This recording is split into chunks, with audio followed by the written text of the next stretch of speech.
I'm on a journey to find peace within my life. It's time to let go so I can climb to new heights. Nothing can stop me, I know, gonna make it to the end. Love is on my side, and I'm sure I'm gonna win. I wanna know the truth. I wanna know the truth. I wanna know the truth. Can you tell me? Tell me.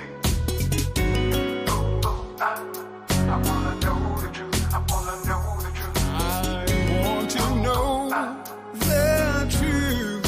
Can you tell me? It's been a long time that I've been searching for then one thing that makes my life complete.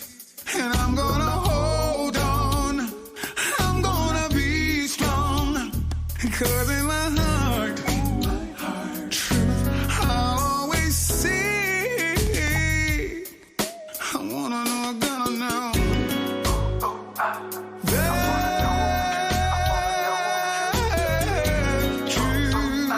Can you tell me? I wanna know.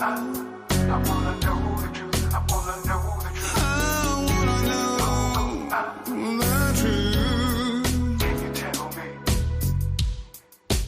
We are living in a world of so many illusions, so much confusions.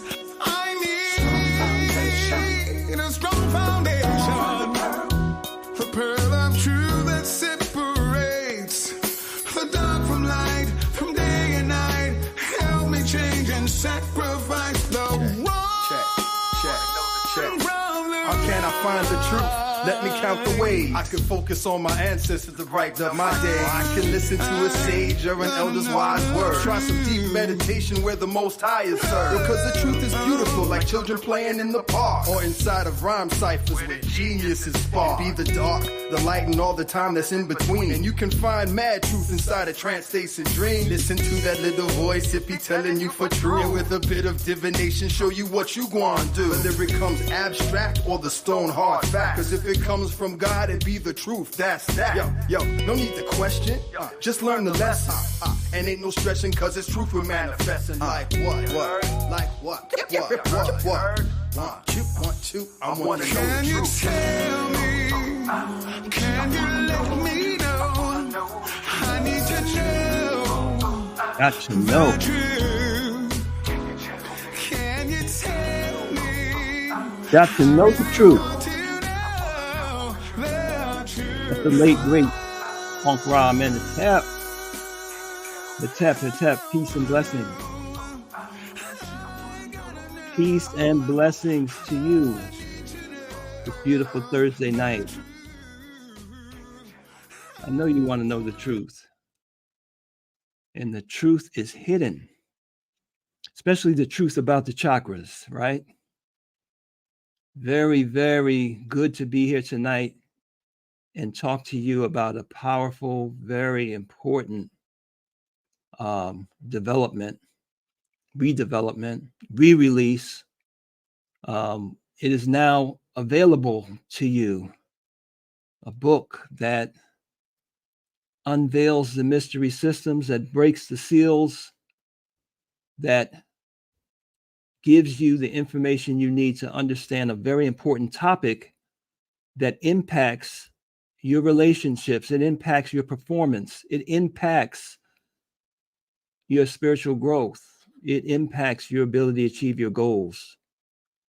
My name is M. Tahuti Kamo. I serve as a Orwa in the Osar Osset Society, and I'm part of the great Comedic Legacy Company. And I'm so excited to be here with you tonight, to see you again. Oh yeah, some of you are in our winter solstice season course right now. Some of you are in our Ma'at 11 Laws course right now. Put a shout out in the chat. If you're in the winter solstice course, put WS. If you're in M11, put M11 in there. And if you're brand new, just put new. Just put a 1. just finding out what's going on. It's not too late to get involved, and powerful, beautiful things are going to happen for us this year, are going to happen for you this year. All right. I see you, Bridget. Welcome, Bridget. Good to see you in here. Derek, Stephanie Wright, Tenzin, Dawn. Oh, we have the winter solstice people in the house. We have the Swadhisthana purification crew in the house. Zakia, Makaru, Kai, Naja Fatah, and Derek, winter solstice. Wait a minute. Yes. Phyllis is in winter solstice. She's in Ma'at 11 Laws. She's doing that work. Beautiful. We have Focus Wisdom on our YouTube channel. And welcome to those of you on Instagram. I want to let you know before we get started that we have a special offer for you, several special things happening tonight. And you might be aware that we have a committed calendar and a committed journal. And tonight we're offering a special for those of you that are here on our webinar. For those of you that are in our courses, we have an offer to help you to get yourself in time and get you riding the wave of the cycles.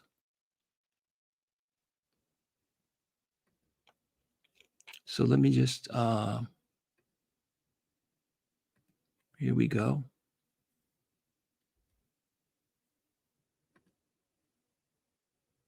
So you can go over to comiticastrologycalendar.com.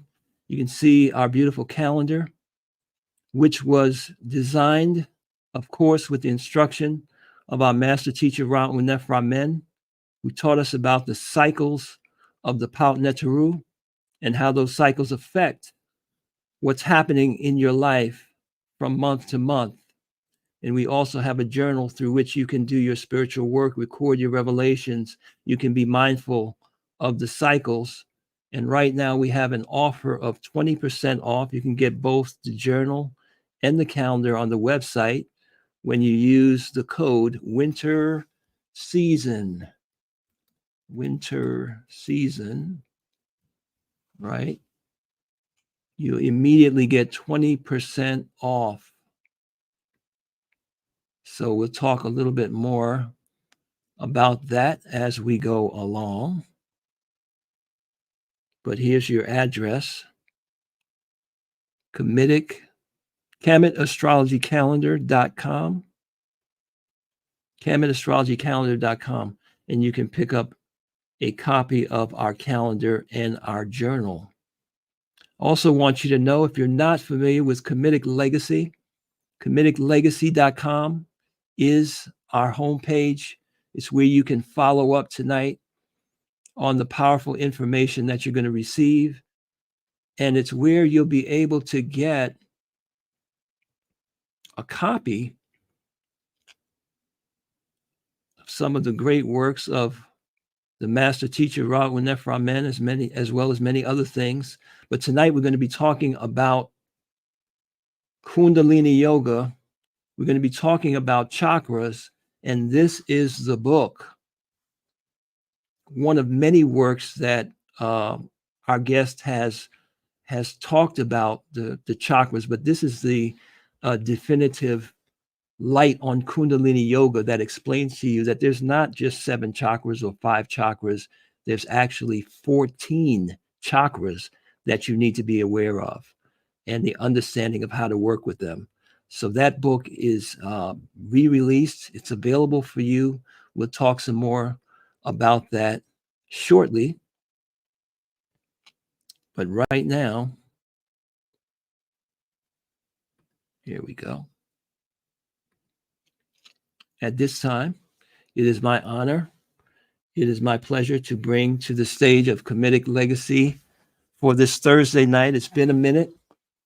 I know you've missed us. We've missed you, having access to such a source of inspiration and wisdom and guidance, a man who has dedicated over 50 years of his life to the study and, most importantly, the practice and the teaching of our ancient spirituality. Tonight, we're going to be talking about chakras. We're going to be talking about the practice of awakening your chakras and how that is one of the key things that we need to dynamize our success in life. But his works have touched on so many areas of life, over 50 years of writing, of teaching, of training, of coaching. And we're here with us tonight once again. So let's put our hands together and welcome to Comedic Legacy, Ra Un Nefer Amen. He is the Shechem or Shechem. That's the ancient Comedic title for the leader of the nation, the Society of Osar Ostet, and we greet him with the ancient words of power, peace, and blessings. Anech Rak. Shechem or Shechem, Ra Un Nefer Amen. Peace and blessings. Peace and blessings. What's that? So good to see you. How are you this evening? Oh, I'm fine. How are you? Excellent. And we have Good. a Good lot of praise and welcome in the chat. We have about 300 people in our webinar room. We have people on Facebook Live. We have people in our YouTube channels, 2 of them, and we are also live on Instagram. So welcome. Thank you so much for your service once more again. We're highly indebted to you. Well, I'm just trying to pass on just a fragment of everything that you've given to bless my life and many other people's lives. And Shechem, we have a topic tonight that is very controversial. It's very popular. Everybody's talking about chakras. And I know you've given us 2 wonderful webinars. And for those of you just joining us, you'll hear tonight about Soundwise and how you can catch up on about 3 to 4 hours of information that was already shared.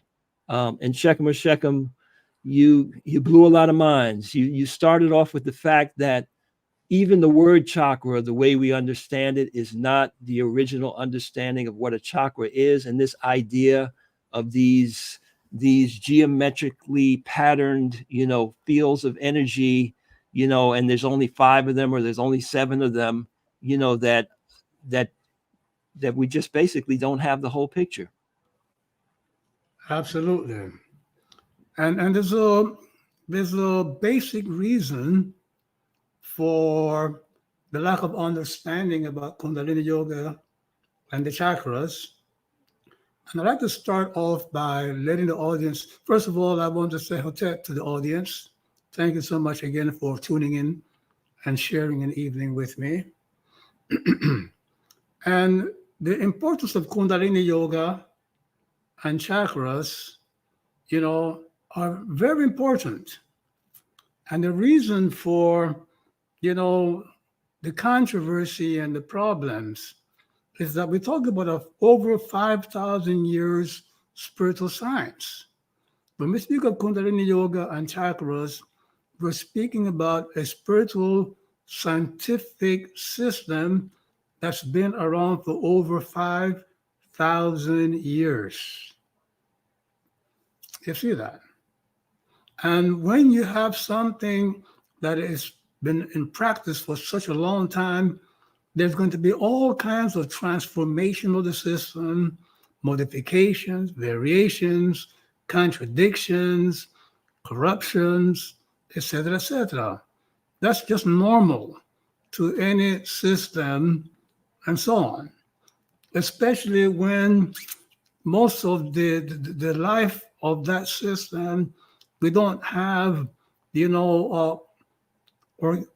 objective tools to pin down, definitions and description and so on, meaning that, take chemistry and physics. It hasn't changed that much, in a couple of hundred years it's been around, for the simple fact that, everything has been rendered mathematical and geometrical, which are exact figures. But when it comes to, spiritual science, we're talking about, faculties that deal with our emotions and our behavior, our psychical abilities, whatever, You cannot pin these things down to clear numbers and weights and measures. So the openness of the dictionary, the bibliographic material is all over the place after 5,000 years.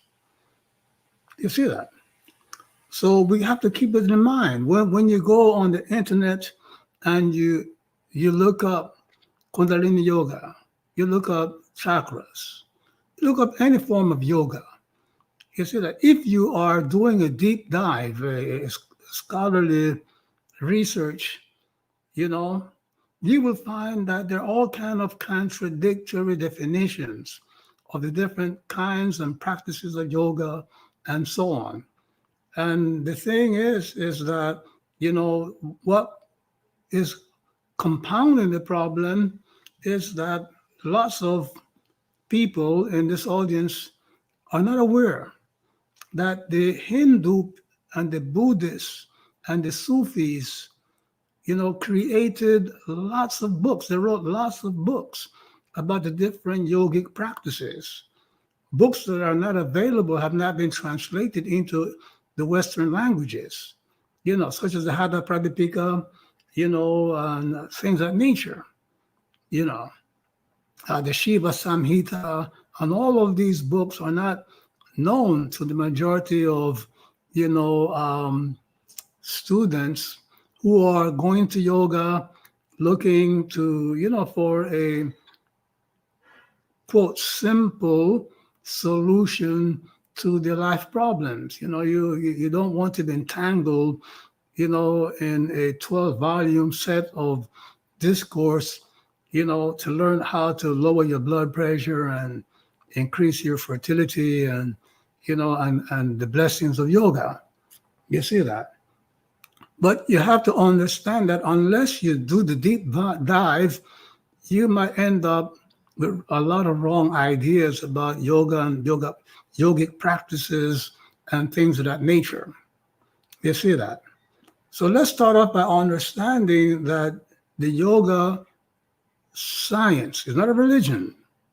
You see that? When we speak of ancient Egyptian spirituality, we talk about a spiritual science, not a religion. When we speak of Taoism, we're speaking about a science, not a religion. You see that? It's a science with religious applications, meaning it's a science. The word religion means re means again, and legion means to unite. So religion means to reunite with God. You see that? So when you approach that reunification with Kemetic spiritual science, you see, you are on firm ground. And so when we speak about yoga, you see that we're talking about a reunification with God. You see, through scientific means. The problem is that the science that we call yoga, you see, has not been codified systematically by any one particular school of thought. So the information is still out there. You see that? So we have the prehistoric, teachings.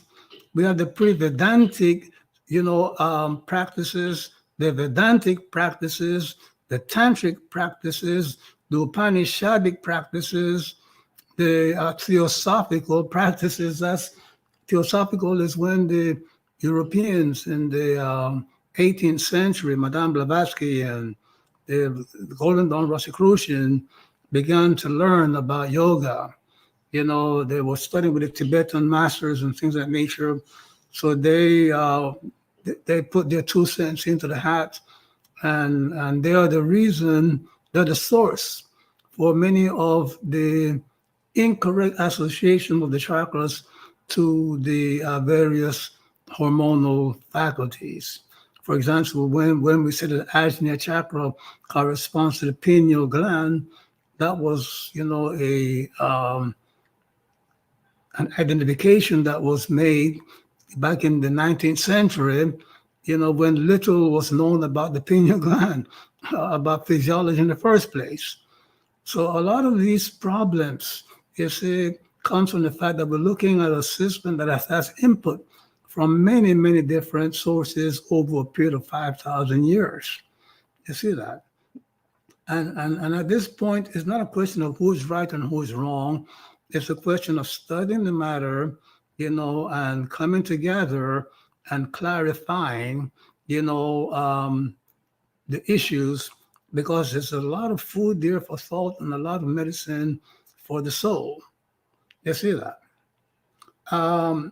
So we find that when we Kundalini Yoga and the chakra system has been practiced by the pre-Hindus in India, the Hindus, the Tantricists, the Buddhists, the Kabbalists in the Hebraic Kabbalah tradition and European tradition, the Taoist tradition, the Sufis, so there's all of these different schools, so when people say to me, well, Shekhem, why are you saying that there are 14 chakras? Well, if you just jump on the internet and Google, search for Kundalini Yoga, superficial search, you're going to end up with the belief that there are only 7 chakras. You see that? If you take the time to find out all the different teachers and masters and books and yoga from ancient times to the present, you will come to the realization that there are 14 chakras. You see that? Not 7. Okay? And if you look up Laya, Laya, yoga, which is the yoga of dissolution, so-called, you will find, authors that delineate all 14 chakras, which is one of my sources, and so on. You see that?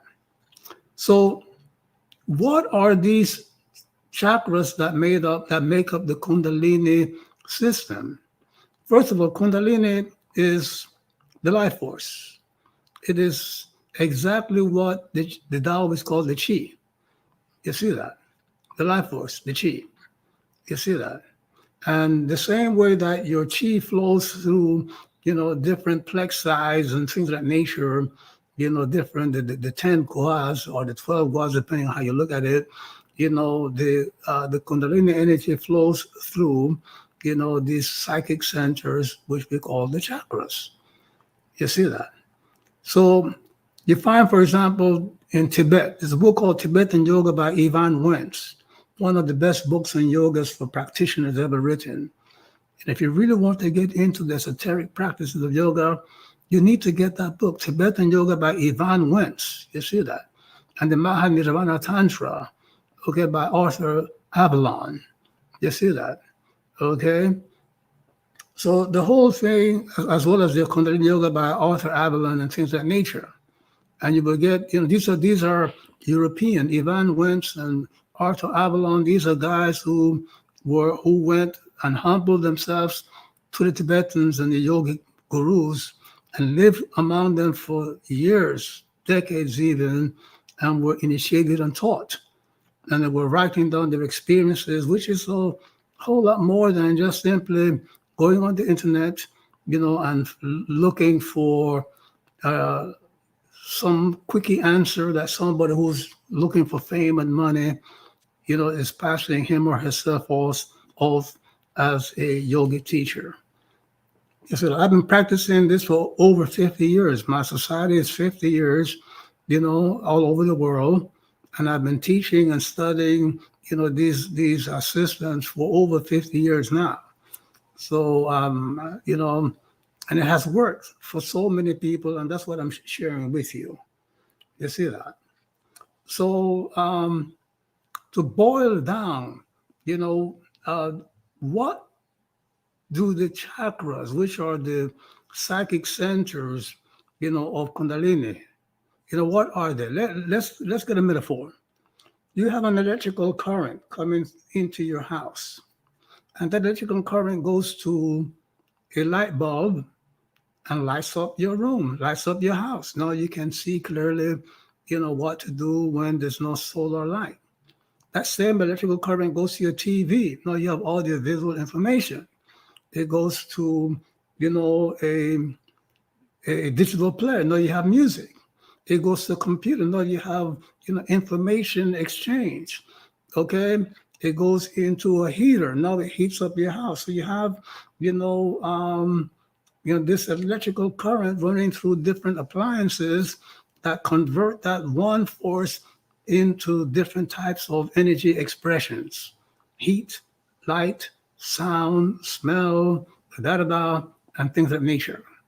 The same thing, you have this energy, call it Kundalini, call it chi, moving through your body, but your body has different kind of functions. It has to digest food. It has to, energize you to feel joy. It has to energize your body to move around. So these are the appliances that this life force, is energizing throughout your being. You see that? Okay? And to be very specific, what we call chakras are really the faculties of the spirit and the faculties of the psyche. You see that the psyche is your soul. The psyche is what psychologists are studying and trying to understand and manipulate and repair and fix and things of that nature when you go crazy or whatever have you. You see that? So the ancient masters, of Kundalini Yoga, they were psychologists. That's all. They were psychotherapists. They were psychologists. There were, psychology and spiritual scientists.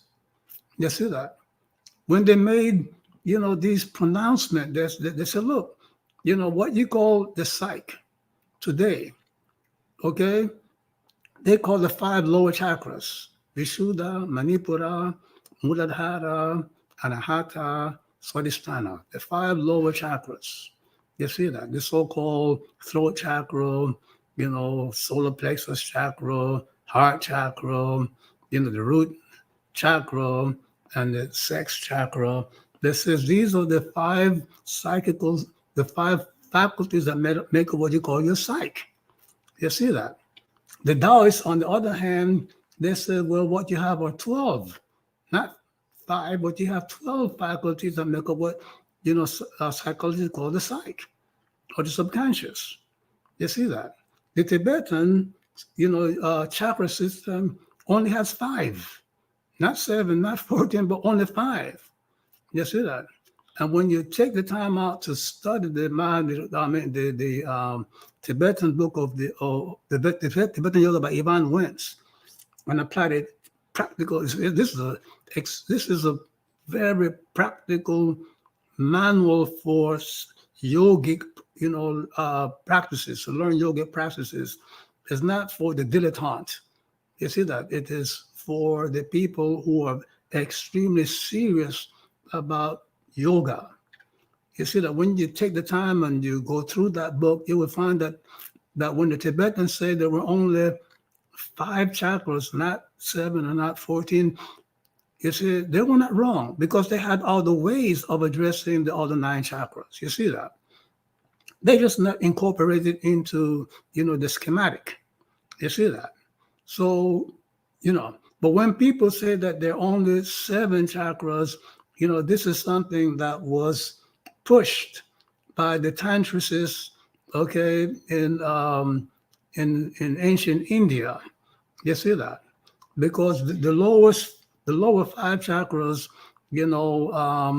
are very close to the physical functions, okay, as opposed to the other 9 chakras, which are more spiritual. So you have 9 psychic centers that control the spirit and the mind, and 5 chakras, the lower 5 chakras that control, the physical body and the psychological expressions. You see that?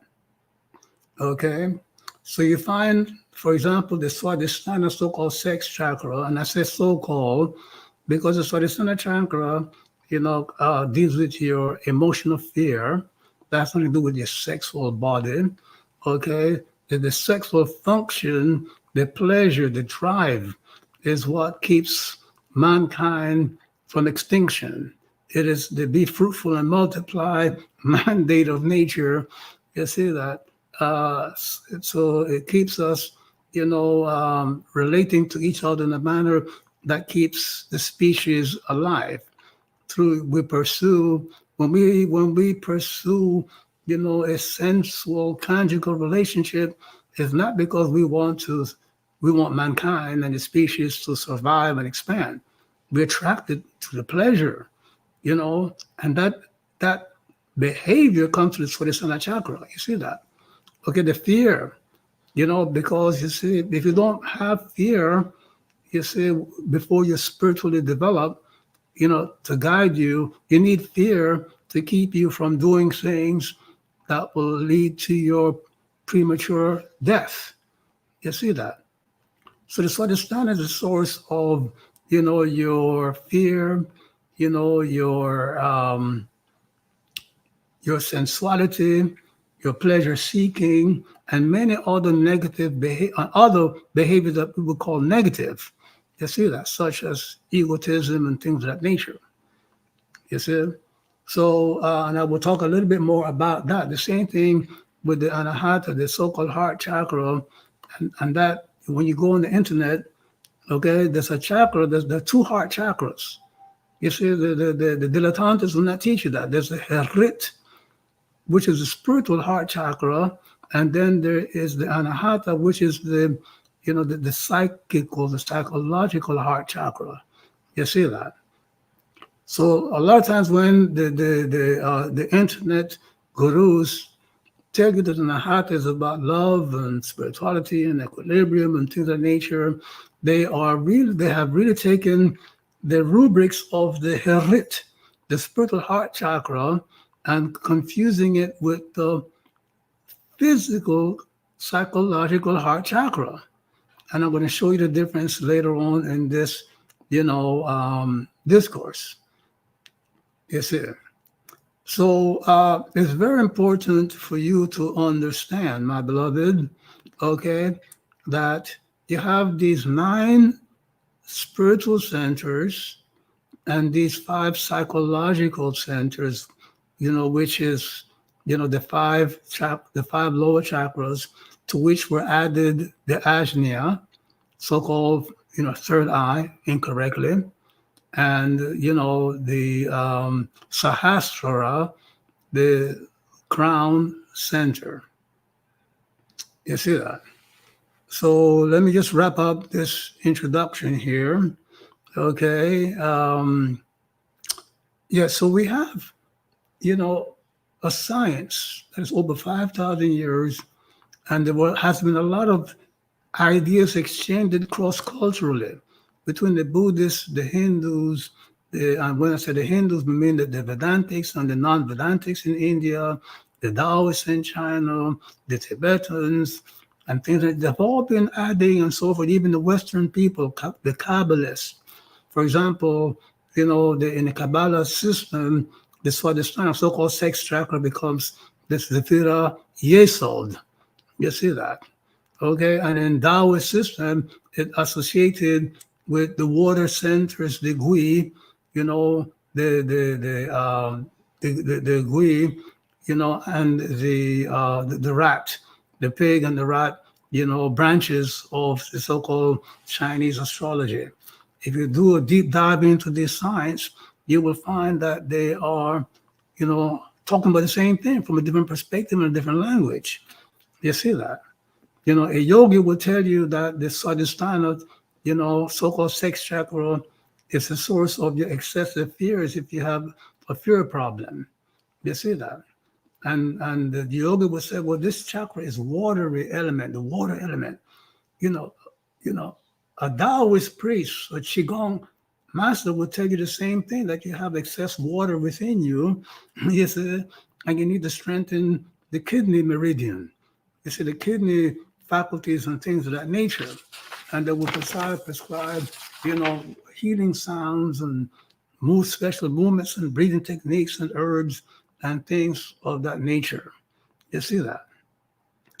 So, so let's begin by understanding, people say that they are, the popular, let's say the popular opinion is that they are, 7 chakras. The crown center, okay, which is up there in the higher realms of the spirit. The ajna, which is they call the third eye. You see that, which we will straighten out later on. And then you have the 5 psychological centers. And I just want to read something for you so that you will understand where I'm getting this from. This from the internet here, okay? And it says here that let's see, where is this here? Because this time my teaching, this I just want to share with you, what is on, the internet. They say that the virtues, which are the characteristics, the behavior of the Swadhisthana, so-called chakra, is a source of affection, pitilessness, meaning the failure to have pity on others, feelings of all destructiveness, delusions, disdain, and suspicion, meaning that this negative behavior comes from the Swadhisthana. And there's nothing that they can point out in Swadhisthana itself that will correct, this behavior. You see that? Okay? Let's go to the Anahata. I'm just reading from the internet so you can see for yourself. The so-called Anahata chakra, okay, they have these virtues or the behavior that comes from the Anahata, the heart center, okay? It's a source of wishing, desires, hope, okay? Thoughtfulness, anxiety, which is not a good thing,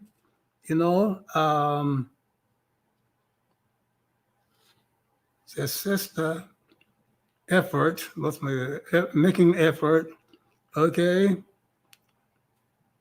Possessiveness, fondness, arrogance, vanity, discrimination, languor, conceit, egoism, pride, avarice, duplicity, covetousness, hypocrisy, indecision, argumentativeness, okay, burning misery. People that behave this way, and the source of that behavior is the Anahata chakra. You see that? Okay?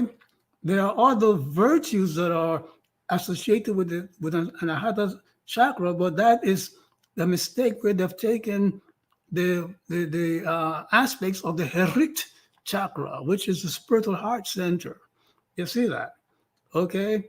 And they have used it, okay, for the Anahata. So if that is true, then the Anahata has 2 sets of totally opposite and contradictory, set of behavioral expressions.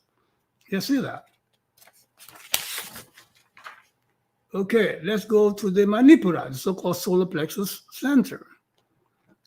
Okay, and it's the source of thirst, jealousy, treachery, shame, fear, disgust, delusion, foolishness, and sadness. Meaning that when you're manifesting these behaviors are coming from that Manipura, that solar plexus chakra. You see that? Manipura, Mani means jewels, and Pura means a city. So Manipura is the city of jewels, meaning it is the part of your psyche that enables you to seek wealth, meaning the city of wealth. You see that? And so you can look at this behavior here where people will pursue wealth in a negative way. You see that? And that's what we're witnessing. When we look at this human world and we find how nations, colonize each other and do all kind of negative things, because they're coveting their wealth and their labor, etc., etc. And you have to say, where's this behavior coming from? You see, the subconscious mind. But what you call the subconscious mind is what the ancients called the chakra system. You see that?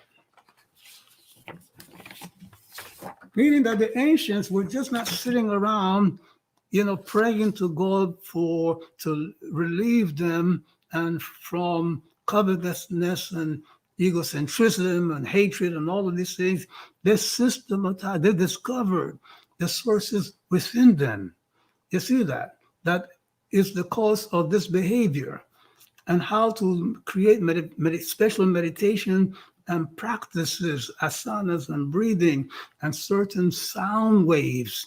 You see that to counter this behavior. Before we take a look at that, let's look at the other one, Muladhara, the root center. You see that? Okay, and it's the root center because what we call the Muladhara chakra is the center where our, is stored, our inheritance, the qualities that we have inherited from the past, our animalistic past from our ancestors, whether positive or negative. All those behavior traits are, stored in the Muladhara chakra, and then of the Swadhisthana chakra, brings them out as desires and things that we want to achieve, etc., etc., etc. You see that? Okay, and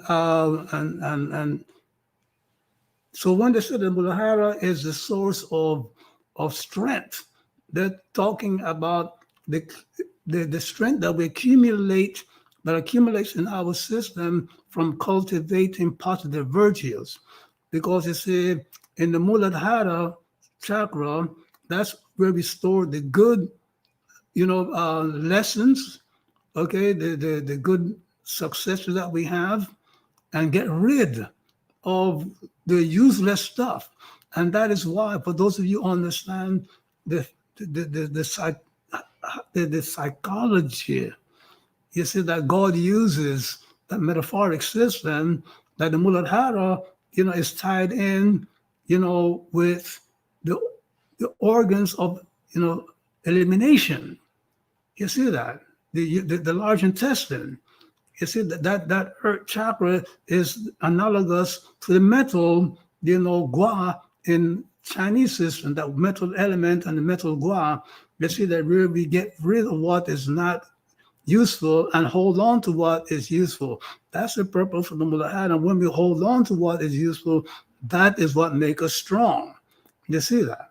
So, when the ancients, gurus and so forth, saw people that were holding on to the wrong things or not benefiting from their good inheritance, they said, well, you have a Muladhara problem. Here's some asanas that you can do, here's some mantras you can chant. You see that? To straighten out that faculty. Otherwise, it will keep giving you the wrong. So you got to understand, my beloved, that, all of your, what you call your negative angels, or the sources of negative behavior, is coming from somewhere in your psyche. Okay, just not floating around the air and you're breathing it in. Your negative behavior comes from faculties within your being, your soul. You see that? Your psyche. You see it? Okay, that the ancient people identified and codified as the chakras, the 5 lower chakras. And the 5th one is Vishuddha. The word Vishuddha, the Shuddha is another Shuddha pranayama. When you breathe in through one nostril and out through that nostril, and you add a bija, a seed mantra to it, it cleanses that meridian. You see that? I know some of you have been doing the alternate nose breathing, okay, and you don't understand, well, why aren't my meridians cleared up by now? It's because the practice of Nadi Shuddha Pranayama required the right bija mantra, the right sound. When you go to the teachings about the Vishuddha mantra, they said the Vishuddha mantra, burns up, the dross in the nadis, in the channels of energy, and things like that. But that burning up is a sound. You see that the cleansing sound, you see, of the bija, the seed mantra that correspond to the 5 lower chakras. You see that? But, I'm just giving you little directions for you to understand that there's a beautiful science here. It is that one of the highest level of achievement in psychological science that has been ignored because it has been abrogated, has been hijacked, it's been hacked by people who, see a quick path to fame and riches by putting out, Kundalini Yoga classes and Kundalini Yoga teachings, and courses, etc., which is all good. We want all of that. All I'm trying to do here is to let you understand. You want to do this, know that there's a big 5,000 years behind you of great teaching. That's like you want to be a physicist and you're not going to study Newton and Einstein, and Planck, Max Planck and things of nature. You're just going to wing it. You see that? Okay, come up with some theory of jet propulsion, and things of that nature, and you want people to fly in your plane, and you haven't done any serious study in aerodynamics and engineering, etc. This is a serious thing, and it can help solve. You see that? When you go to the various internet sources of what to do about the negativity of the 5 lower chakras, and most of them don't even bother to tell you that each of the 5 lower chakras that they call all the chakras, except for Ajna and Sahasrara, they don't tell you that, these lower chakras, they say, cannot correct the problems that they manifest. You see that? You have to go to the spiritual chakras. And there are these 9 spiritual chakras within you. You see that? You have the Sahasrara, the Guru chakra, the Nirvana chakra, the Visarga chakra, the Ajna chakra, the Indu chakra, the Manas chakra, the Talu chakra, the Enriched chakra. These are the centers of the spirit. You see that? And these correspond to the Patnateru in ancient Egypt. These the knowledge of these spiritual chakras go back to prehistoric India. You see that the shamanic cultures.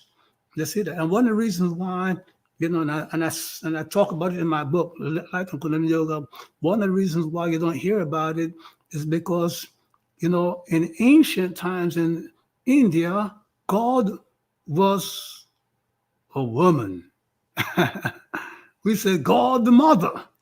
And then you see, India was conquered by a male chauvinistic, domineering, Vedantic people.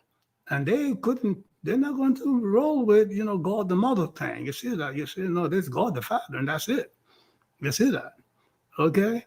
So when you have a system where the 9 or 10, depending on how you look at it, powers of the spirit are feminine.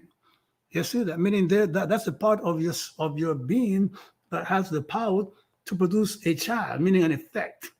You see that? The male side, the God, is the potential, the spiritual potential. The female side of a chakra is the goddess. You see that? Okay?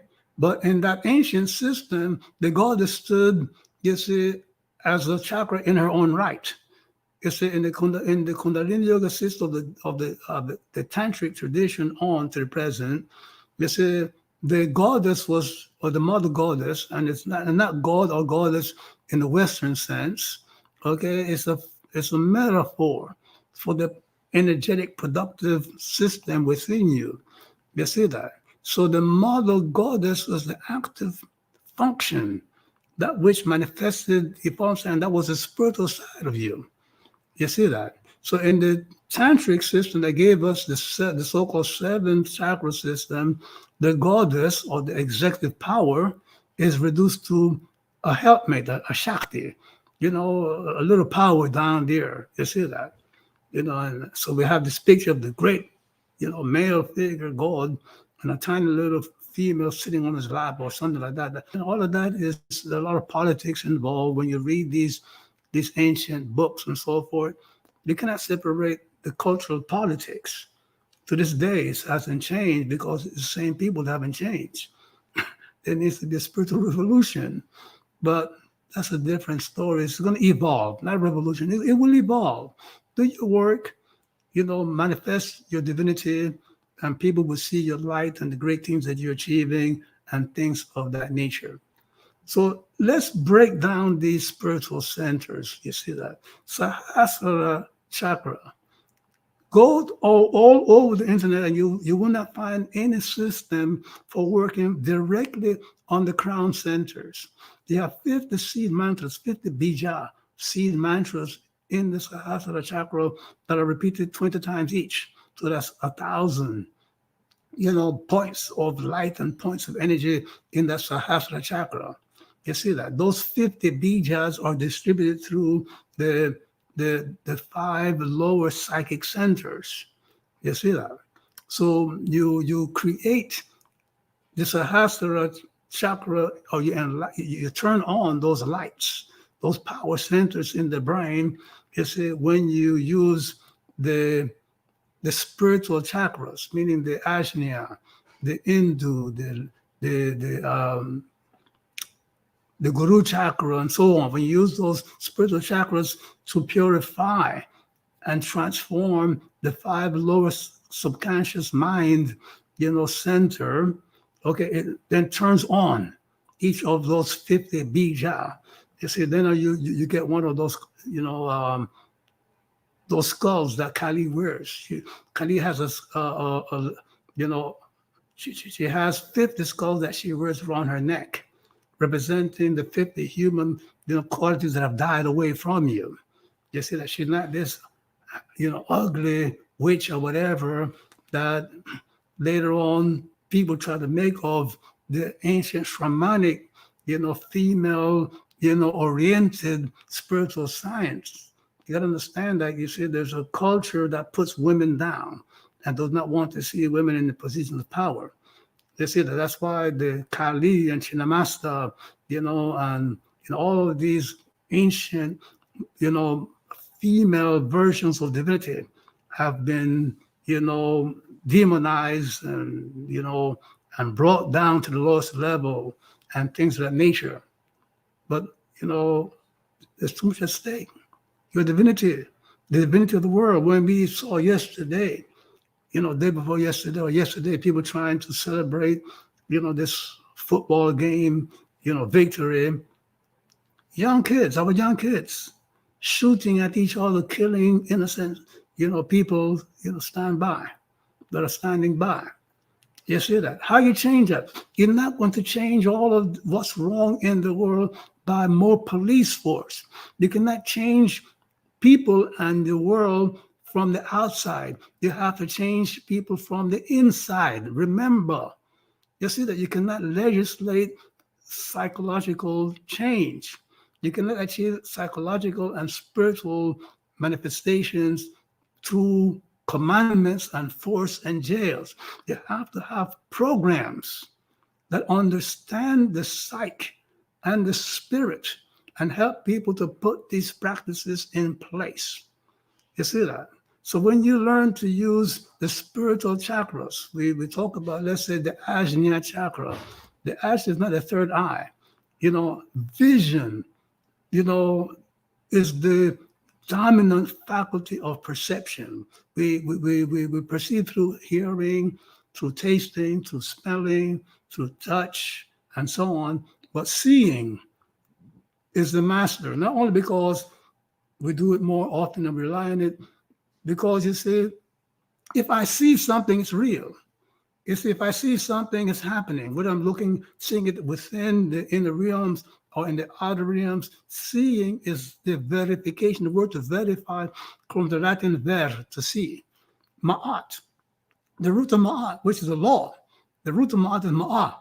What's ma'at? Ma'at is to see, the verb to see. It's because that's how we verify. Seeing is experience. If I'm hearing, that's hearsay. If I'm looking at you, I know that you are present. If I hear your voice, I don't know that you're present. It could be one of those, phenomenal recordings. You see that? Okay. If I have a smell, I don't know exactly what it is, but if I see it, then it's verification. It's verified. There, I'm seeing it. So the Ajna chakra is the seat of consciousness. You see that? The Nirvana chakra is the seat of, of dying to the human part of your being. Okay, the Guru chakra is the Tahuta chakra, Tahuta Netar within you, the source where God enlightens you. You see that? Okay? We have the Harit chakra. That's where you take up, the consciousness takes up residence, in the waking period of the day in order to legislate and regulate and purify, the 5 lower chakras. You see that? The Hindu chakra is the repository of the law. You see that? And by the way, the law is what the Hindu call the Dharma. And when you go into the 5 lower chakras, you're going to find that there's no Dharma. You see that there is nothing in the 5 lower chakras that will reveal Dharma, meaning spiritual law to you. You will say, what about Sahasrara? Well, Sahasrara is an effect chakra, meaning the psychic centers, the 50, the 1,000, the 50 times 20 bijas open up, they lighten up when you have purified, these centers within the 5 lower part of your being. You see that? Okay, the Ajna chakra is not the source of the Dharma either. The source, what you call the Dharma, the law, you see, is stored in the Hindu chakra. Then you have the Manas chakra, which is the Neter Sebek and the Neter Heteru, which governs the Manas is the so-called called the mind, your oral and your visual thought processes. And then you have the Talu, which is another chakra that keeps the fire within you in check, in balance, so that the heart chakra can do it. The Harit heart chakra can do its job. You see that? The Visarga chakra is your set faculty within you, and what it does, it enables you to, it's called the spiritual bridge. You see that? In other words, when you got to take something from the outer realm into the inner realms and vice versa, there's a bridge, a chasm to be, that you have to cross over. You see that? Okay. So, and that's the Visarga chakra, which comes from the mantra, that release of energy, like in Jah. The Jah mantra that is very prominent in Kemet and the Canaanite tradition, and even in the Indus Kush tradition, is Osset, so-called Isis. And you hear me, moving through these different traditions. This is what the ancients did all the time. Don't forget that we're talking about a science, not a religion. There's no such thing as a Japanese chemistry or a German physics or a American, engineering. Physics is physics. The laws of physics is the same, and you don't change it because, a person of different ethnic group, discovered that law, that scientific law application or whatever. So the ancient people approached behavior and behavioral transformation as a science. And today people are getting hung up. Is it Kemetic? Why are you doing that?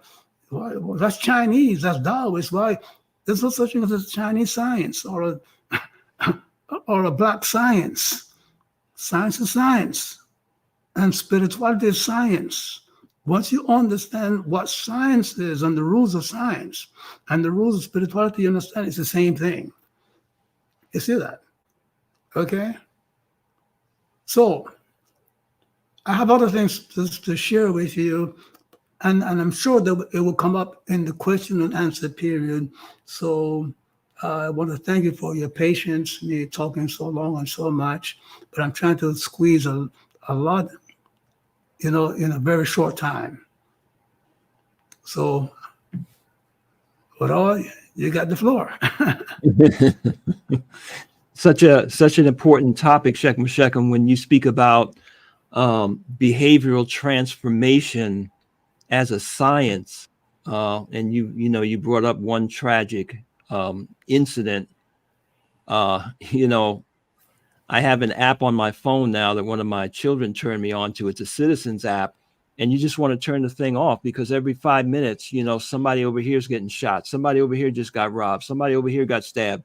I mean, it doesn't matter where you live. We just see that all around us, the biggest challenge from our personal or neighborhood level to the level of the world is behavior. And as much as mankind so-called has progressed technologically, it seems like we have gone backwards when it comes to behavior, or we've gone nowhere when it comes to behavior. So it's such a critical topic, and it's just mind-boggling as to where we really begin. So I know in your book, Light on Kundalini Yoga, you kind of start off, you give an overall understanding, but then you kind of start off with the enriched chakra, which again, that's not one of the common 5 or 7 that we've heard of. And you also relate it to the principle of Heru in ancient Kemet. Can you share a little bit more about that? And is that a place for people to start? Yes. We are that, what we call consciousness. I am not conscious. I am consciousness itself. You got to make that understanding. You're not conscious. You are consciousness itself. You see that? And one of the highest realization of spiritual work is for you to achieve that experience of being conscious and nothing else. One day your spiritual work will get to the point where you have the experience of yourself as consciousness without having anything else to be conscious of. You see that? And that's what we call the highest level of samadhi. Asamprajnana sarvikalpa nirvana. You see that? That's consciousness being conscious of being conscious. You see, and there are no other things present to be conscious of. How do we get there? You see that? One of the oldest and master books of yoga is called the Yoga Sutras of Patanjali. And in the Yoga Sutras, Patanjali says that, in meditation, we must get rid of virtis, you see. And the word virtis corresponds to the negative expressions of the 5 lower chakras. See, when you are experiencing fear or greed or anger, whatever, that's a virtis. You see, that's a virti. And when you get rid of you get rid of the 50 virtis, the 50 manifestations of negative, conduct within you, you see, when you're free of that, you will have that experience where, you are conscious of nothing else but of being conscious, or of yourself as of being conscious. It's hard to put into words because we're always conscious of something aside from ourselves. So the mind is not there. Mental, entities are not there. It's just consciousness being conscious of being conscious. And these are the things that you have to get to be at one point totally free of the lower part of being those 5 lower chakras. You see that? You see, or what the psychology calls the subconscious mind, the source of all that is wrong and so forth. And we need to put such a practice in place. You see, they really teach people to control what they call the mind and the emotions and the desires and things of that nature. You see that in a balanced manner. Okay, if you want to get rid of all of this, all of the things that are happening, you see that all the things that are wrong in the world, people killing each other and robbing each other and cheating on each other, and doing wrong to each other, can only happen when society puts in place, a major, practice of spirituality. Mm-hmm. Well, you kind of answered Kim Onk Anu. She's in our webinar room.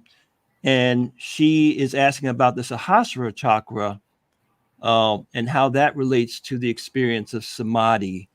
And she asks, what is exactly this feeling or experience of samadhi? Well, samadhi is oneness with the object of perception. You see that? Let's say I'm meditating on the image of a rose, and I'm focusing on the image of a rose. Okay? And I get to the point where it's me being conscious of the rose and nothing else is in my awareness, right?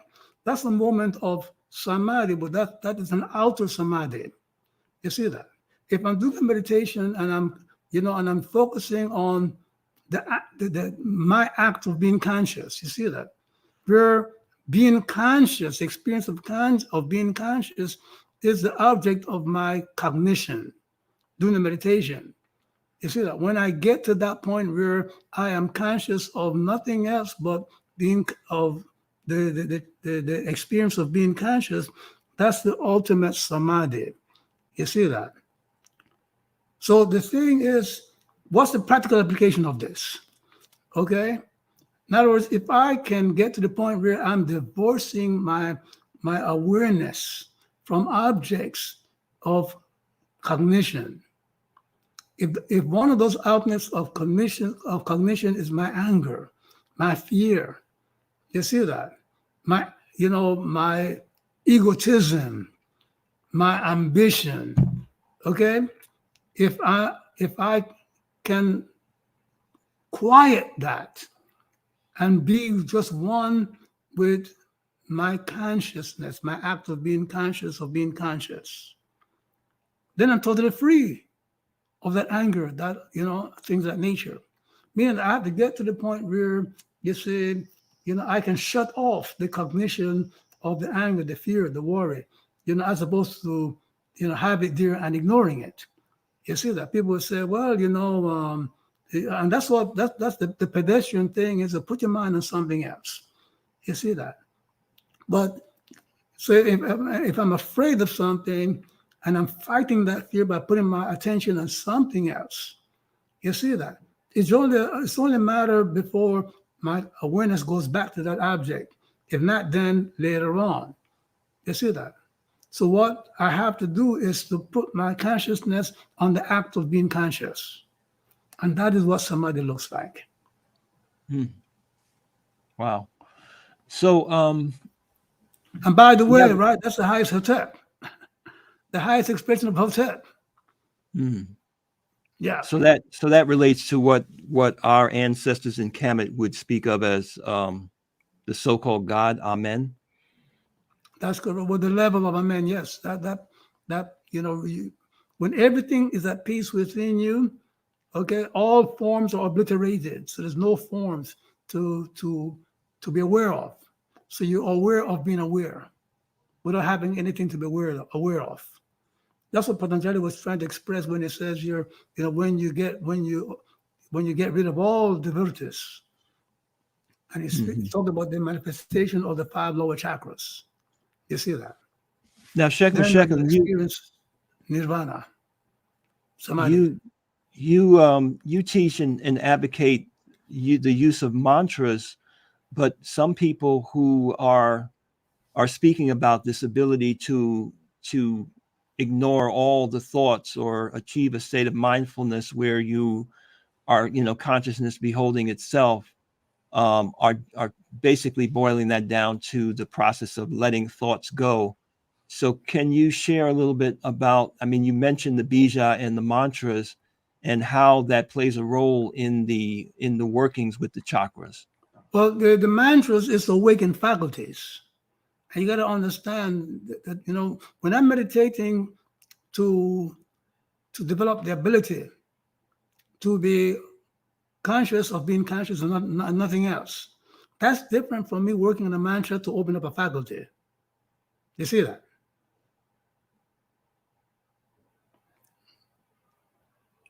Too.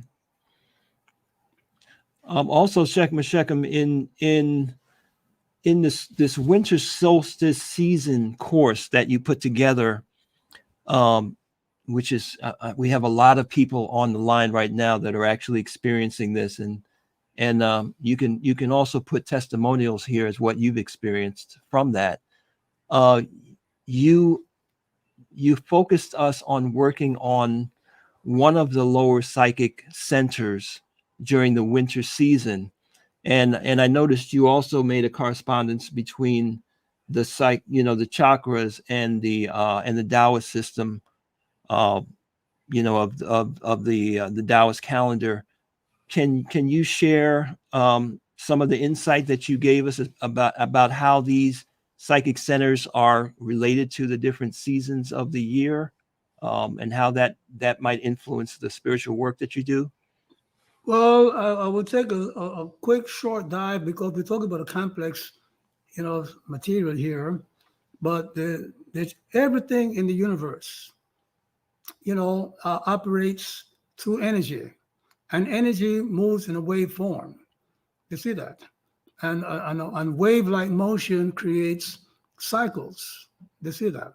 We can measure the zenith, from the bottom, and that's a cycle. You see that. A return to the zenith is a complete circle of a cycle. So everything moves in a cyclical way. And the same thing is with the faculties responsible for our spiritual and psychical experiences and abilities and functions. They are cyclical in their conduct. So the water element, you see that, which, corresponds to the Swadhisthana chakra, the so-called sex chakra. And it's not in the sexual organs, because sex is the sex centers in your brain. Understand that. But the whole thing is that the water element, which is the source of the kidney, energy in Taoism, okay, is more prominent at midnight, is more prominent, in the winter, hence the winter solstice, the winter phase, okay, is more prominent every 12 days. That's why the sun energy rises and drops and so forth. And the same thing, sorry, it experiences this up and down movement, this wave pattern. So everything, in the universe, moves in a wave-like fashion, meaning in a cyclical way. And it's important to know the cycles of these functions so you can take proper advantage of them. So the winter is a time to renew yourself. Same thing with midnight. You see? So in the course, you're guiding us as you share tonight that the negative aspects of these lower chakras are to be dealt with by work done with the higher chakras. That's correct, because it's, the spirit is a regulator of the psyche.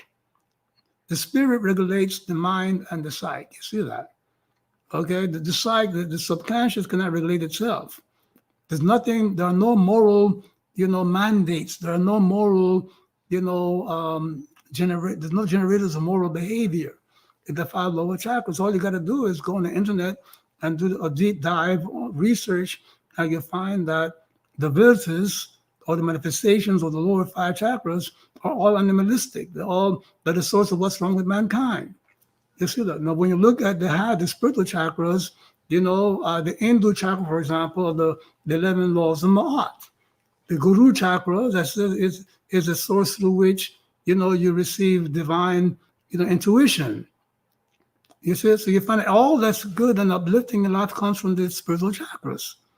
And everything that is, the source of what's going on in the world, the wars and the killings and the cheating, whatever, is coming from the lower 5 chakras.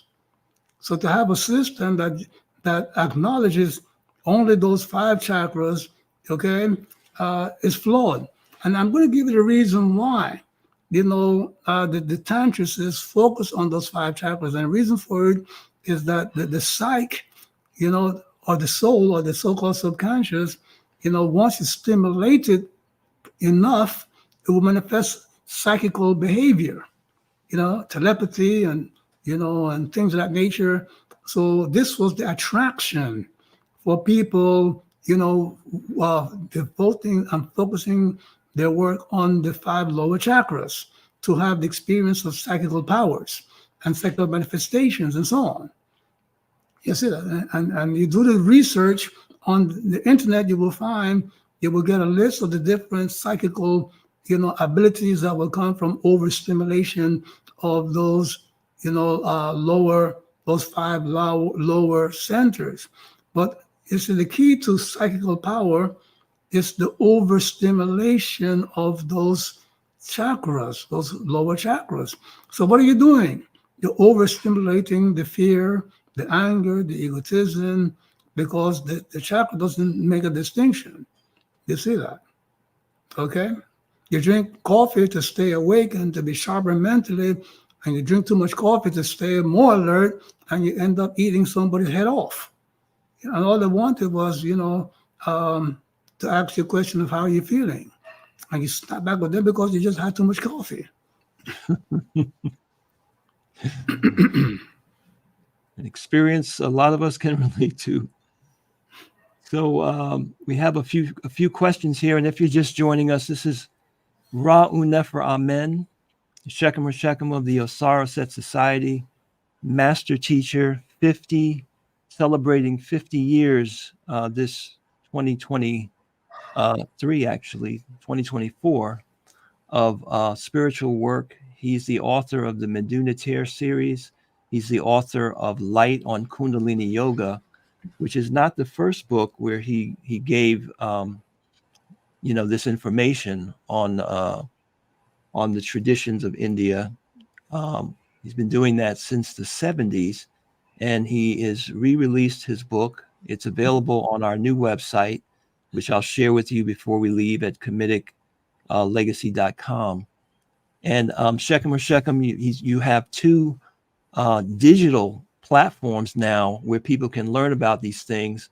One of them has the Ma'at 11 Laws of Health, Wealth, and Success, which is a complete system of all 11 faculties of the spirit.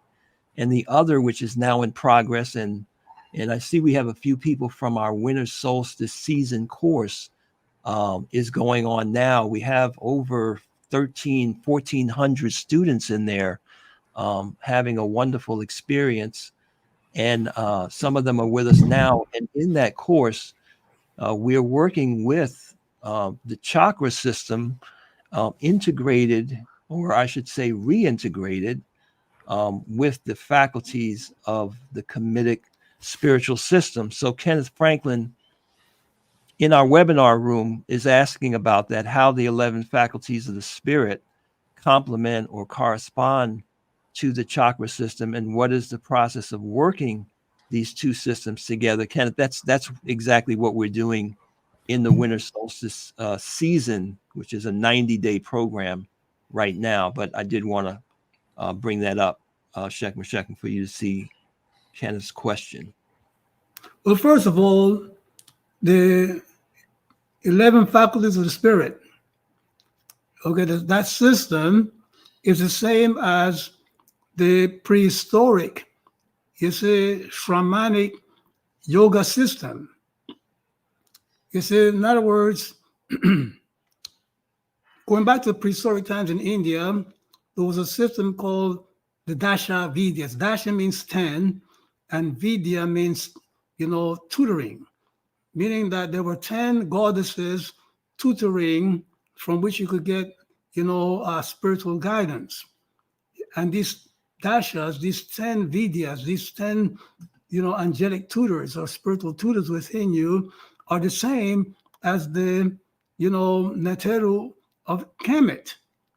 You got to remember that in ancient times, India, was the Indus Kushite tradition in India.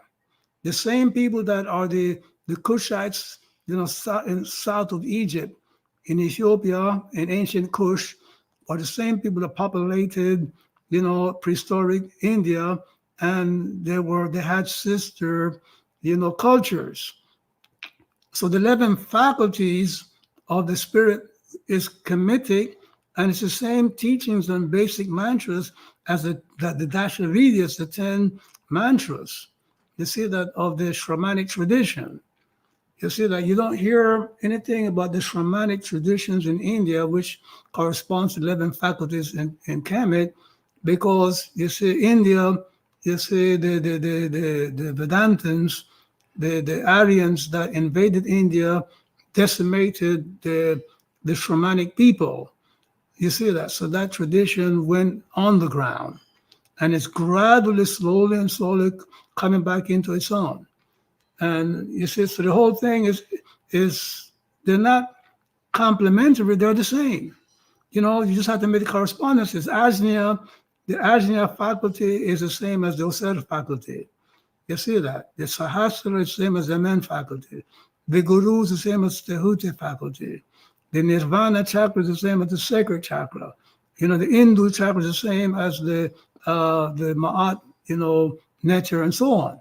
So there's this one-to-one correspondences between the Patnateru, you know, and the, you know, the Shramanic, the Dashavidyas of ancient, you know, Egypt.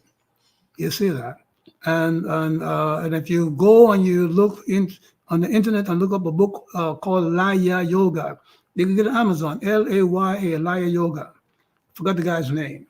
You know, you'll find the list of all 14 chakras inside there, and of course, you know, the departure from Kemet, you know, is quite long, but the syncretizing and the syncing and of different traditions is a long time practice. We're, you know, ancient Egypt syncretized with the ancient Ethiopians, the ancient Indus Kush tradition, syncretized with the Canaanites and things of that nature.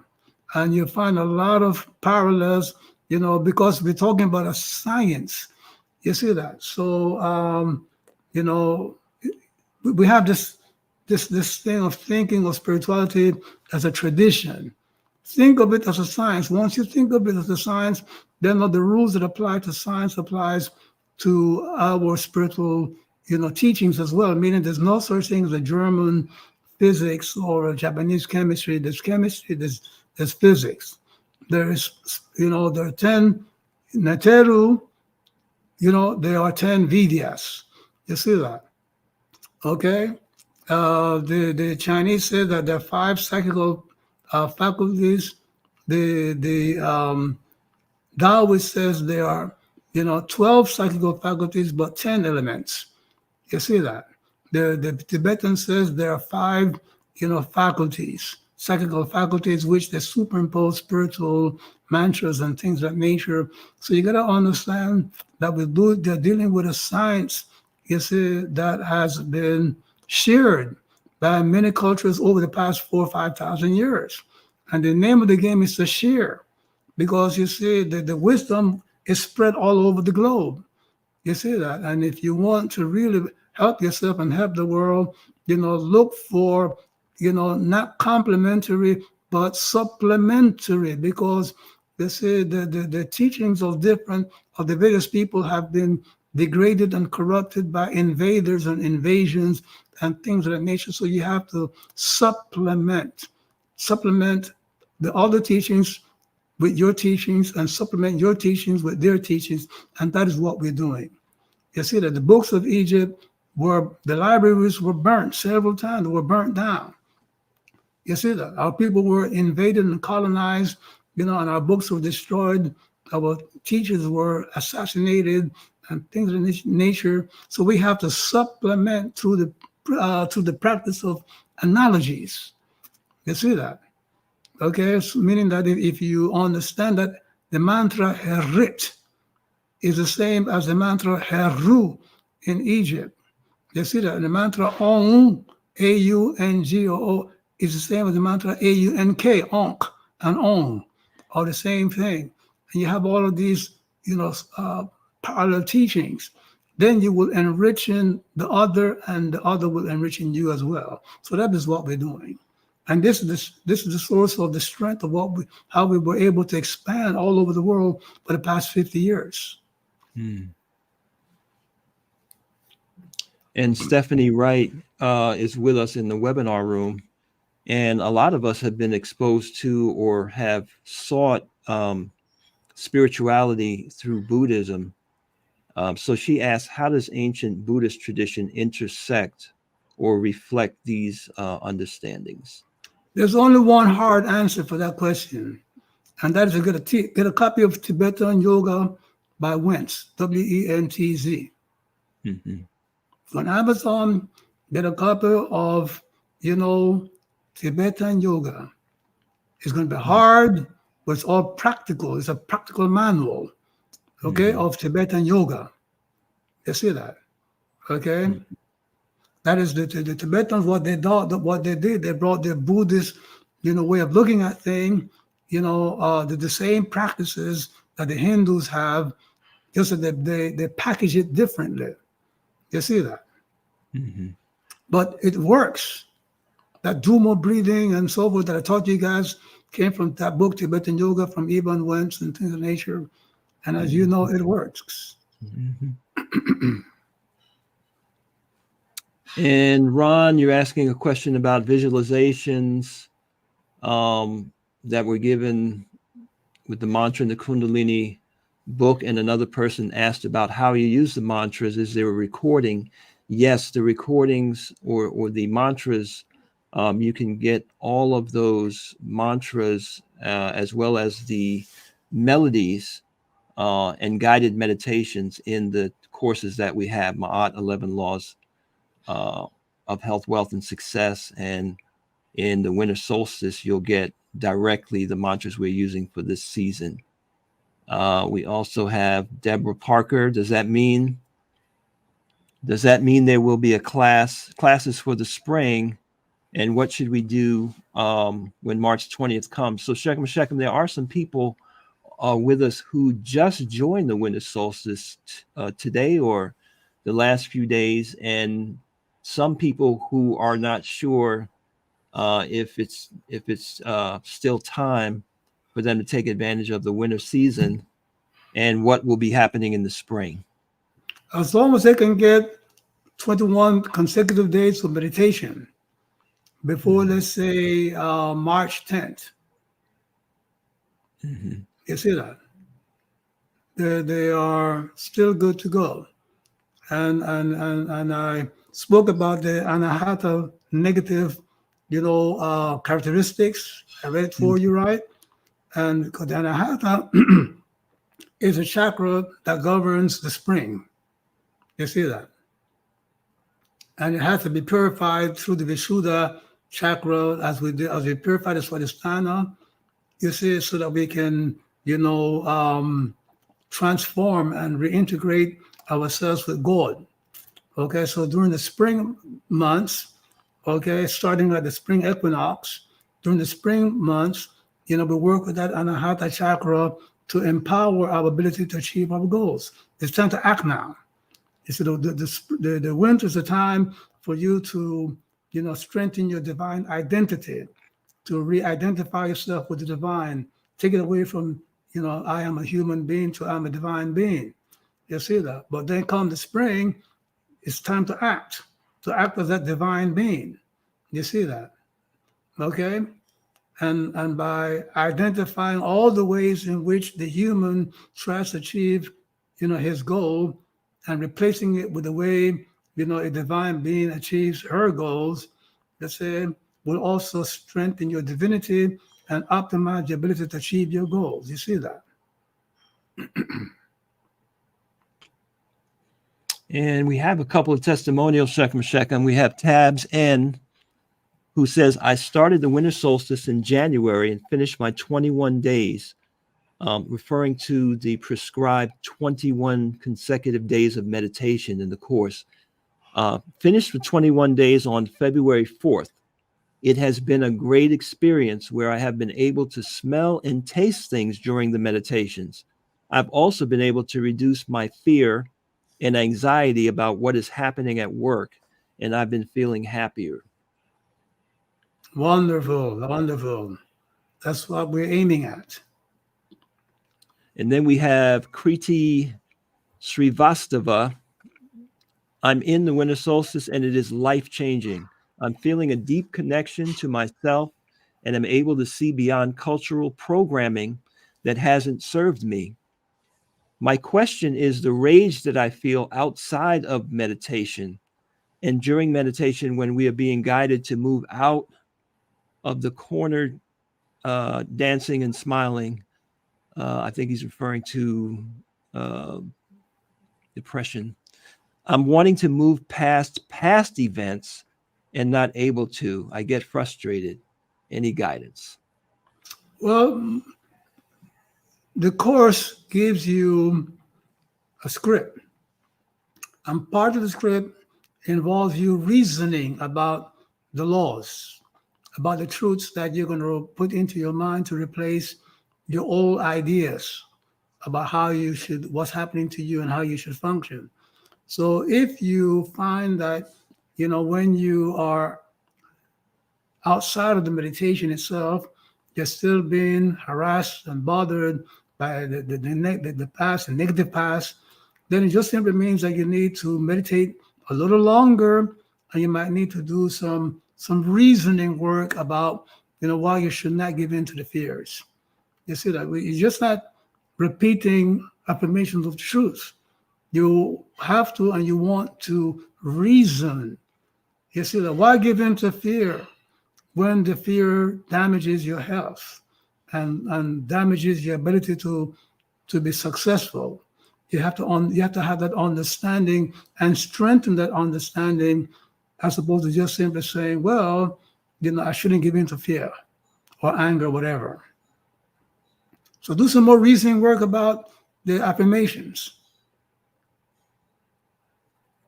And we have Focus Wisdom on our YouTube channel, who says, will you provide a course on the study of the chakra system? The winter solstice provides an education, but I would like to gain a deeper understanding of it if it is possible. Stay tuned to the summer. It's in the works. All right. And we have Kemonka Nu, who says, are the 14 chakras the dismembered parts of Osir that the Oset within us sought to remember or reassemble to become whole again? In other words, realize our divine nature and become Osar. Absolutely. When we have lost these 14 spiritual centers, when they are dormant or when they are distorted, corrupt, and so forth, we have lost our divinity. And this is what we have to put together, reassemble together to the spiritual work that we're doing. You see that? Mm-hmm. Resurrecting the spiritual body. And we have another person on YouTube who says, this is Dub Money. Does that mean I would get the same results in meditation utilizing the Hindu deities as utilizing the Neteru? Well, it's not the Hindu deities. It's not the Neteru. Is how you're applying it. You see that? Meaning that, somebody just asked about a Kundalini Chakra course. You see that? Once we put that course together, sometime in the summer, okay, you will get the same effect because it will be composed. We put it together for you to have that effect. You see that?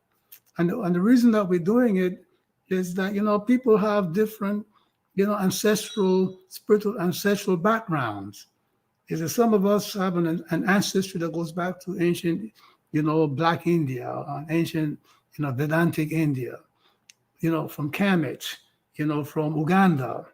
I have a young man, one of my students, he is, putting together, gathering and reintegrating the knowledge of our Bantu, and Gomas, the wise,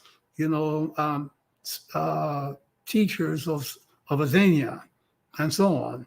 And I'd like to sit down with Yoruba priests and with a Konfu from the Khan tradition. Okay, I don't want to Kamitize, okay, other people. I want to help work with them, to learn from them, teach them my things, and celebrate together. You see that the great gift that God has given to all of us. You see, and once again, I don't want to traumatize anybody. I want for us to share and walk together and celebrate, God coming through all mankind. Or that's what I see when I see a Taoist script that resembles the Kemetic script, the Hindu script, and the Sufi, it just fills me with such awe how God has come through the different traditions. You see that, okay, and how man has corrupted them and obstructed them and things of that nature. And I just mentioned the Sufis. The Sufi was a group of people in Kemet, okay, after the invasion, of the Arabs and things of that nature before the Arab invasion. And they took the Hindu tradition and combined it with the Ethiopic tradition. You see that, and Kemetic tradition, okay, to come up with a phenomenal, practice and theory, scientific, spiritual scientific methodology that needs more attention. I've been studying it for quite a year, from the direction of Spanish authors, Iglesias de Janeiro and things of that nature. So look at the Sufis as well. You see that? Look at everybody. Celebrate with everybody. The Chinese, the Taoist teachers have a saying that a wise man, a sage, does not eat at home. He goes to distant lands to get his meals. Shekin, we spoke about this knowledge of chakras and how it will help us to be more productive, more successful. And just on a personal note, can you share how you've been able to achieve such a level of productivity? I mean, I hear you speaking about studying the Sufi system, and I know you had taught and wrote some things about the Bantu system, and in our conversations, and you shared also with some of the people in the course. I think it's about 4 or 5 other books that you're working on and writing. Is this directly from the work that you have been able to do with the chakras, or is it something that you had already? Well, I had the predisposition, of course, Yes, without that predisposition, I would have been out there playing soccer back in Panama, or I'll be a concert pianist today, But I had the predisposition to this work here, and where I am today is a result of my devotion, to the work and working with, all the different systems that I came by. I took what worked and discarded what was useless. Those of you who have read all my various books will see that I'm an avid student of Kabbalah. You see that? Okay, I've done a lot of Sufi work, but I haven't published it yet because I need better sources and more time reconstructing the system. Of course, I'm very much immersed in the Taoist tradition. You see that in the Western esoteric tradition, somewhat involved in the Tibetan yoga tradition and things of that nature. You see, and the Tibetan, they have these 5 chakras, but they're overlaid with the spiritual teachings of the spiritual laws of the other 9 spiritual chakras. So by immersing myself in truth wherever and whenever I found it, I got to where I am today. Well, we're glad to be on this road with you. We have a couple of testimonials from your winter solstice course. This is Janice Prince. She said, I started the winter solstice on the first day. One of my goals was to lower my A1C as I am pre-diabetic. My A1C prior to the winter solstice work was 6.1. I am now down to 5.9, which is great.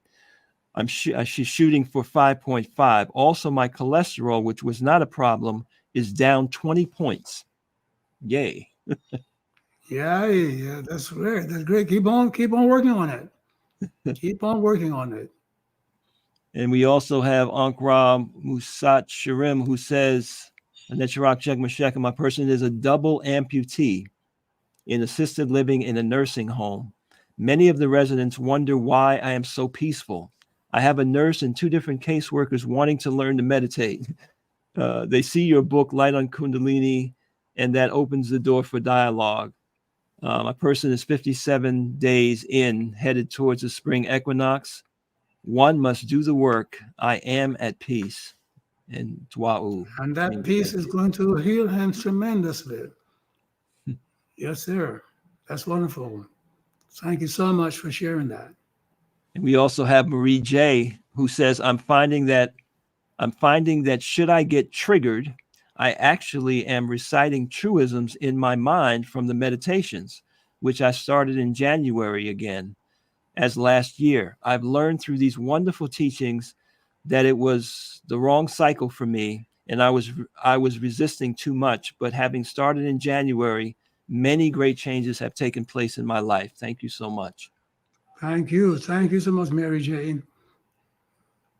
Those are the results we're looking for.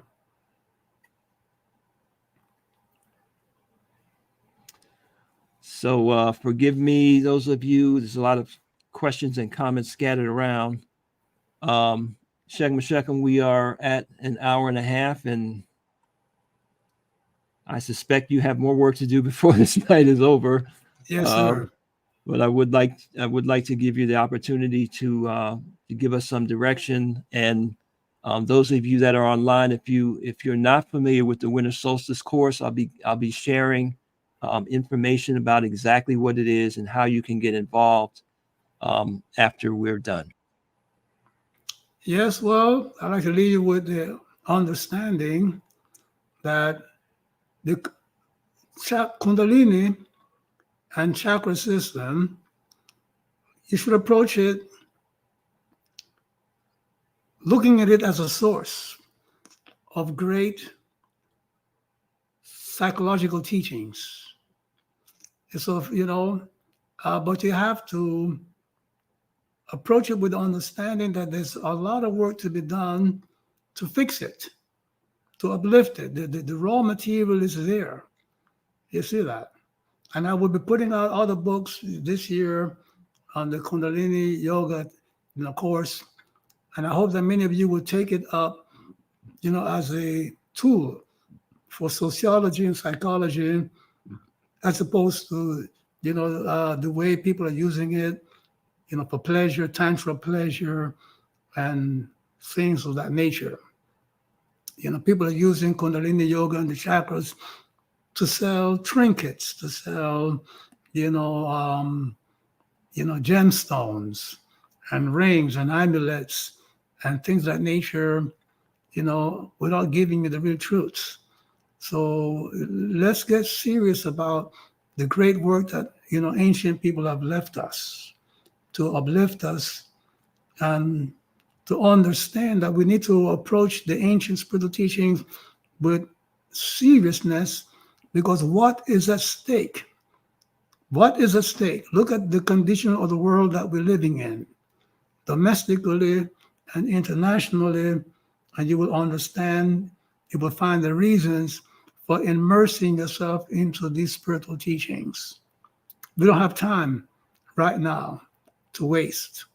Do the work now, and I'm sure that tomorrow we will find time to sit back and enjoy, a safe space that we have created for ourselves and for others. Peace and blessings to you.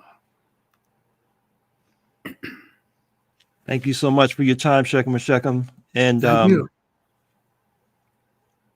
And we wish you a wonderful, restful, and peaceful and productive evening. So in our ancient Kemetic mantric language, we say enriched, power, peace and blessings to you. Ra Un Nefer Amen. Peut-être. All right, I want to say thank you to family, and especially those of you just joining us and getting familiar with the wonderful teachings of Ra Un Nefer Amen and the new developments, the courses and the books that are coming out. Once again, the place to go to get connected is KemeticLegacy.com. KemeticLegacy.com. Let me just show you what our site is looking like. Some of you made some comments about the books being sold out. Yeah, we wanted to post some of the works that are coming out. The Light on Kundalini Yoga is available to be ordered and will be shipped within the next 7 days, I'm told. So you can go ahead and get your book. This is what it looks like. And we also have a masterful work, Stress Free for Life. Very, very powerful book. And we're actually developing a lot behind that book. It's so powerful, the understanding that stress is really a response. It's not inherent to the situations that we find ourselves in. And in this book, you get a lot of guidance and meditation, application, nutritional supplements. I mean, all types of instruction to really help you to deal with, what is a major problem of our time. Also, Ma'at 11 Laws of God is republished as a second edition. So yes, it's showing as sold out right now. That just means you can't order it yet, but we wanted to let you know it's coming in the weeks to come. And also the amazing, groundbreaking Meduniter Volume 1, re-edited and re-released as a 50-year edition, will be coming in again the weeks ahead. So we just wanted to put that up there so that you would be the first to know. Unfortunately, a lot of Shekmer Shekem's work has been plagiarized. So we want you to know you can get the new edition of this book. Some major parts of it have been updated in celebration of the 50 years of work. So make sure you come to KemeticLegacy.com, get on our email list so you'll be the first to know when we're able to take orders on these two, and then we'll be able to get that to you right away. This is also where you can order the Osea Ra Solstice course. It's only $35. It's a 90-day program, as you heard tonight.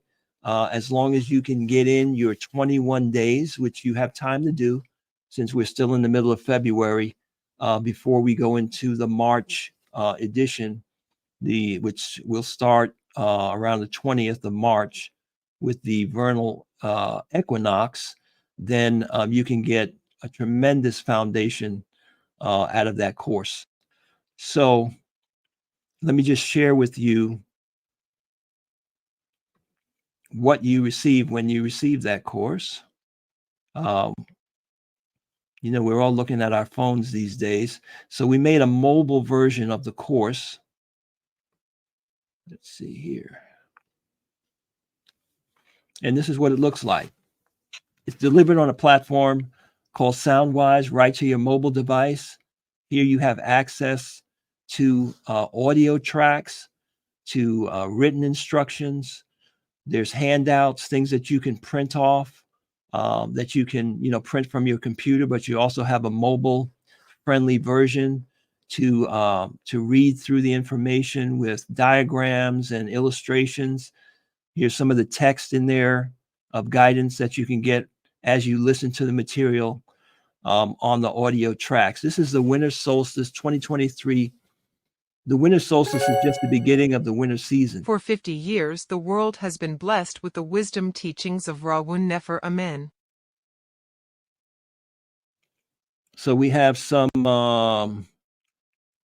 I think it's 16 tracks in here with information about the solstice, how to observe it, and the focus on the qualities of the Supreme Being and your relationship with the Supreme Being.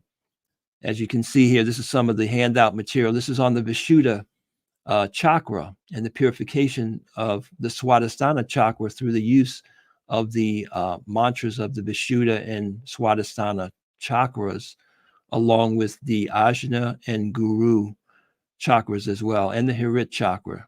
So you'll have the mantras in here, the explanation of how to use them, how to coordinate them with the affirmations and visualizations in your meditation script in order to purify that chakra. This is a chant, how to chant the mantras of the Ajna, Hirit, Vishuddha, and the Swadhisthana chakra, as well as guided group meditations. We've had now 6 guided group meditations, and we do them live for course members only, but we also have recordings that are stored here in your app. And yes, we will be having more guided meditation sessions. Meditation state. We're also going to be adding another It's not an mantra. affirmation.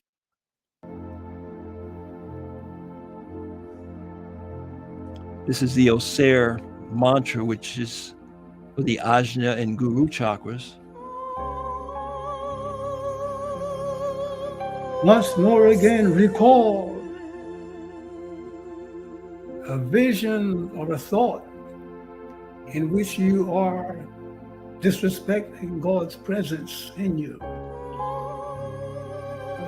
This particular track is working with our understanding of the omnipresence of God and so forth. So it's a powerful, powerful course.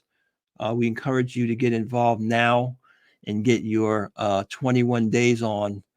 You'll find it revolutionary, transforming, and it'll prepare you for the work to come in the spring session.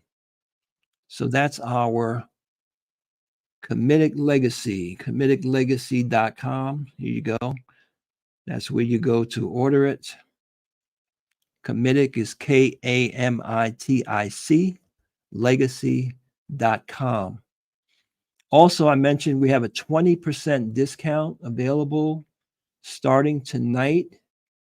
If you need to get your Comedic calendar and spiritual journal, Comedic spiritual journal, and you can get that at comedicastrologycalendar.com. It's also available on Comedic Legacy, but for you to get your 20% discount, you need to go over to comedicastrologycalendar.com and put in the code winter season, right? comedicastrologycalendar.com.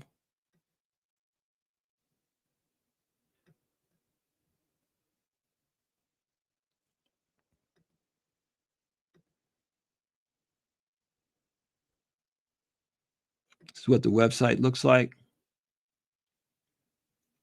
And right here, you can get your Comedic Pautnetzeru calendar. We're in the cycle of Heru right now. Someone asked a question about the Hirit. Yes, that's the Heru faculty. Of course, that's functioning all the time, but that energy is surging in this lunar cycle, and you can learn how to use that, how to tap into the natural energy fluctuations of the cycle.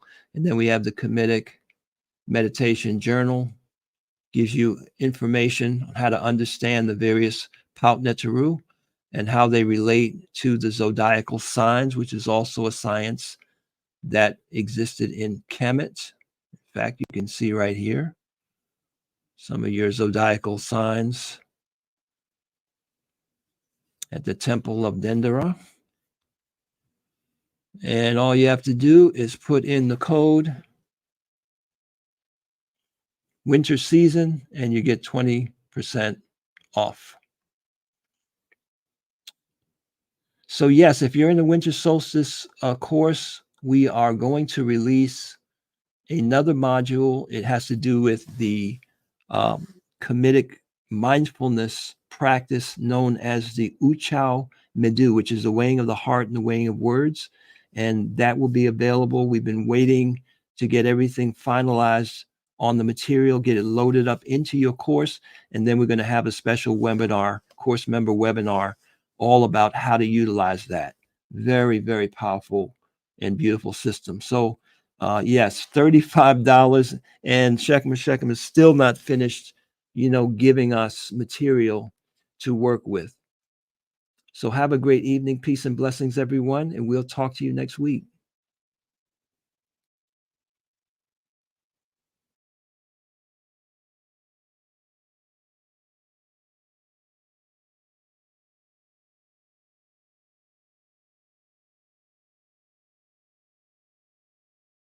Man is a divine being, says the Kemetic religion. But the early part of man's life is dominated by the human faculties and limitations. The essential focus of the ancient Egyptian religion is then the transcendence of the human stage and the realization of the true and final state, the divine nature. Divinity is realized by adherence to divine laws, and it confers upon man access to divine or superhuman abilities, the elevation of her mental abilities and talents, and qualifies her to enter into a partnership with God. Ra Un Nefer, Volume 6, by Ra Un Nefer Amen.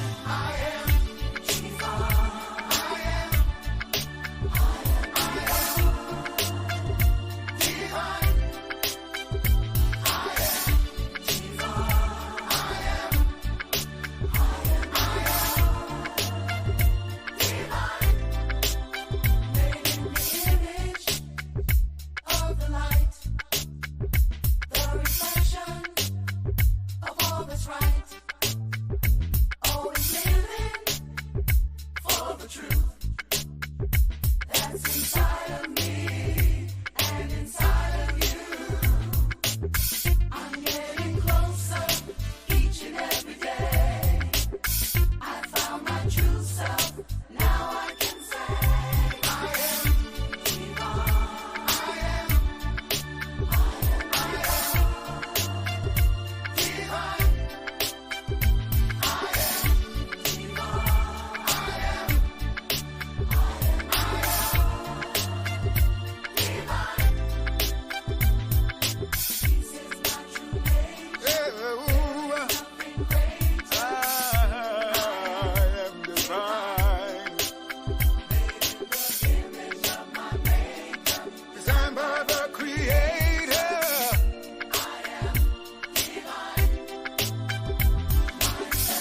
life, who are responsible for its superlative civilization. Unparalleled